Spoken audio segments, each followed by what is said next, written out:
جب انسان سوتا ہے تو فرشتہ ایک ایک نیکی کے بدلے 10 گنا مٹا دیتا ہے۔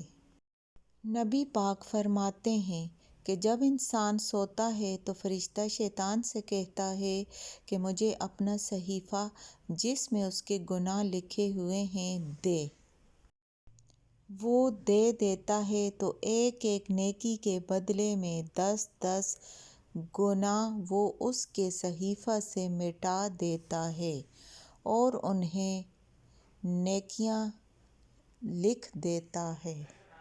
پس تم میں سے جو بھی سونے کا ارادہ کرے تو وہ یہ پڑھ کر سویا کرے: سبحان اللہ 33 مرتبہ، الحمدللہ 33 مرتبہ، اللہ اکبر 34 مرتبہ، درود شریف ایک بار، سورہ فاتحہ 1 مرتبہ، سورہ فلق 3 مرتبہ، سورہ ناس 3 مرتبہ، سورہ الکافرون 3 مرتبہ، سورہ اخلاص 3 مرتبہ اور آخر میں 6 کلمے پڑھنے ہیں۔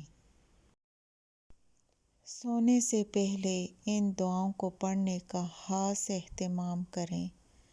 اللہ کے ہاں ان دعاؤں کا اجر ہے، نیکیاں ہیں، اور سب سے بڑی بات کہ اللہ تعالیٰ کو خوش اور راضی کرنے کے لیے رات کو سونے سے پہلے آپ یہ دعائیں پڑھ کر سوئیں اور ویڈیو کو لازمی شیئر کریں۔